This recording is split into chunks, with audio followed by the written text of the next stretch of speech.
মাননীয় স্পিকার, আপনাকে ধন্যবাদ এবং বিশেষ করে আমার দক্ষিণ অঞ্চলের আ মাননীয় সংসদ সদস্য জনাব নুরুল ইসলাম আমাদের এলাকাকে অ্যাড্রেস করেছেন।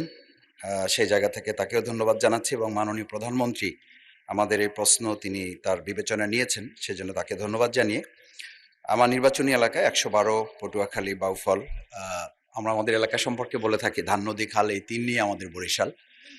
নদীবেষ্টিত এই জায়গা সম্পর্কে যে এখানে উপকূলীয় বিষয়ক মন্ত্রণালয়ের যে বিশেষ বিবেচনা নেওয়া হয়েছে, এই দক্ষিণ অঞ্চলের উপকূলীয় জেলা পটুয়াখালীর বাউফল আমাদের একটি অত্যন্ত নদীবেষ্টিত জায়গা, যেখানে তেঁতুলিয়া এবং লোহালিয়া নদীর তীরবর্তী প্রায় ৭টা ইউনিয়ন, তার মধ্যে ৪টা ইউনিয়ন অত্যন্ত ভয়াবহ নদী ভাঙনে বিপর্যস্ত।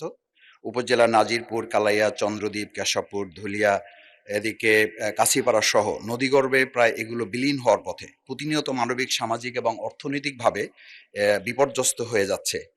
নদী ভাঙনের ফলে আমাদের কবরস্থান সহ মসজিদ, মাদ্রাসা, স্কুল, মন্দির এগুলো আমাদের ভাঙনে বড় বড় অঞ্চলগুলো ইতিমধ্যে চলে গেছে। মানবতার জীবনযাপন করছে তারা। হাজার হাজার হেক্টর ফসলি জমি যা ইতিমধ্যে নদীর গর্ভে চলে গেছে। স্থানীয় কৃষক এবং দিনমজুর যারা জীবন জীবিকায় ভয়াবহ প্রভাব ফেলছে মাননীয় স্পিকার। সে জায়গায় আমরা বিশেষভাবে লক্ষ্য করছি যে আমাদের কয়েকটি প্রতিষ্ঠান সহ শিক্ষার্থীদের স্কুলে ছুটে যাওয়ার হার এখন কমে যাচ্ছে। কমিউনিটি হাসপাতাল, স্থানীয় বাজার, এমনকি মানুষের শেষ চিহ্ন কবরও নদীতে বিলীন হয়ে গেছে। গ্রামীণ কাঁচা রাস্তা, কাঁচা পাকা রাস্তা, ভেরিবাঁধ, ওয়াবদা সহ যোগাযোগের অসংখ্য নদী সড়ক এখন সড়কগুলো নদী ভাঙনের ফলে বিচ্ছিন্ন হয়ে আছে। বিশেষ করে নাজিরপুর, কচুয়া, ডালিমা, নিমদি, তাঁতেরকাঠি এলাকার ৭ কিলোমিটার এলাকা একেবারেই ঝুঁকিপূর্ণ অবস্থায় রয়েছে। মাননীয় সদস্য, আমি শেষ যে লাইনটা অনেক বলছি, ব্যাপক, একটা স্ট্রেট সংক্ষিপ্ত প্রশ্ন করুন। যে সিসি ব্লক এবং র্যাপের মাধ্যমে এই জায়গাটাকে আমাদের যে প্রকল্প এখানে নেওয়া হয়েছে উপকূল বিষয়ক মন্ত্রণালয়ের আওতায় নিয়ে এসে এই সমস্যাগুলোর সমাধানে মাননীয় প্রধানমন্ত্রী তার জায়গা থেকে উদ্যোগ গ্রহণ করবেন কিনা এ বিষয়ে আপনাদের কাছে মাননীয় স্পিকার আপনার মাধ্যমে বিনয়ের সাথে জানতে চাচ্ছি। মাননীয় প্রধানমন্ত্রী।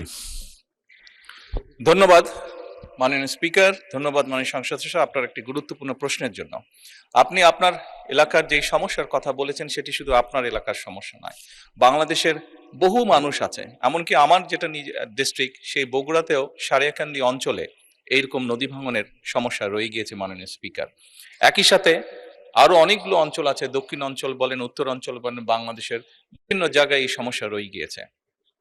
এই সমস্যাটা একদিনের নয় মাননীয় সংসদ সদস্য, আপনি যেহেতু ওই অঞ্চলের মানুষ, ওই অঞ্চলে বেড়ে উঠেছেন, আপনার নিশ্চয়ই ধারণা আছে কিভাবে এই সমস্যাটি তৈরি হয়েছে।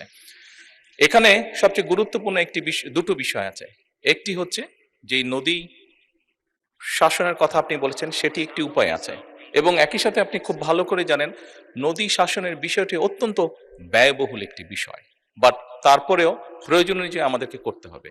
এবং সাথে আরেকটি গুরুত্বপূর্ণ বিষয় আছে, এই ভাঙনগুলো কখন হয়? ভাঙনগুলো আমরা দেখেছি অধিকাংশ সময় বর্ষার সময় হয়ে থাকে, যখন নদীতে স্রোত থাকে এবং হঠাৎ করে পানির প্রবাহ যখন বেড়ে যায়। এবং সেই জন্যই মাননীয় সংসদ সদস্য, আপনি নিশ্চয়ই অবগত আছেন, আপনার ধারণা আছে, না দেখে থাকলেও ধারণা আছে, শহীদ রাষ্ট্রপতি জিয়াউর রহমান এই সমস্যাটিকে সমাধানের জন্য খাল খনন কর্মসূচি শুরু করেছিলেন ওনার শাসনের সময়। এবং বর্তমান সরকার খাল খননের মাধ্যমে একদিকে যেমন নদী ভাঙনকে ট্যাকল করতে চাইছে, একদিকে যেমন আমাদের শুষ্ক মৌসুমে পানির যে সমস্যা হয়ে থাকে সেই সমস্যাটার সমাধান আমরা করতে চাইছি খাল খননের মাধ্যমে। ঠিক একইভাবে আপনার নিশ্চয়ই ধারণা আছে, যেহেতু গ্রাম অঞ্চলে আপনি বেড়ে উঠেছেন, অনেক সময় এমন অনেক জায়গা আছে যেখানে বর্ষাকালেও কৃষক পানি পায় না, বর্ষার সময় তাকে পানির জন্য কষ্ট করতে হয়। সেই জন্য আমাদের সেচ সুবিধা দেওয়ার জন্য খাল খনন একটি অত্যন্ত জরুরি প্রকল্প। আপনার নিশ্চয়ই আরেকটি ধারণা আছে, বিশেষ করে ঢাকা শহরে এই সমস্যাটি আছে, এবং গ্রাম অঞ্চলেও যেখানে চাষবাস খুব বেশি হয়ে থাকে সেখানেও এই সমস্যাটি ধীরে ধীরে দেখা যাচ্ছে। সেটি হচ্ছে যে আমাদের ভূগর্ভস্থ যে পানি আছে সেটি স্তর ধীরে ধীরে নিচে নেমে যাচ্ছে। এই সবগুলো বিষয়কে যদি আমরা অ্যাড্রেস করতে চাই, তাহলে অবশ্যই নদী শাসন যেমন একটি প্রয়োজন নদী ভাঙনকে রোধ করার জন্য, ঠিক নদীতে যখন পানির প্রবাহ বেড়ে যায়, স্রোত বেড়ে যায়, যার কারণে নদী ভাঙন হয়ে থাকে, সেই স্রোতটিকে যাতে আমরা মোটামুটি কন্ট্রোলে আনতে পারি, সেই পানিটিকে যাতে আমরা পানিতে যেটা হঠাৎ করে পানি বেড়ে যায় বর্ষার সময়, সেটিকে যাতে আমরা ঠিকভাবে সারা দেশে ছড়িয়ে দিতে পারি, সেই জন্য খাল খনন কর্মসূচিটা অত্যন্ত গুরুত্বপূর্ণ।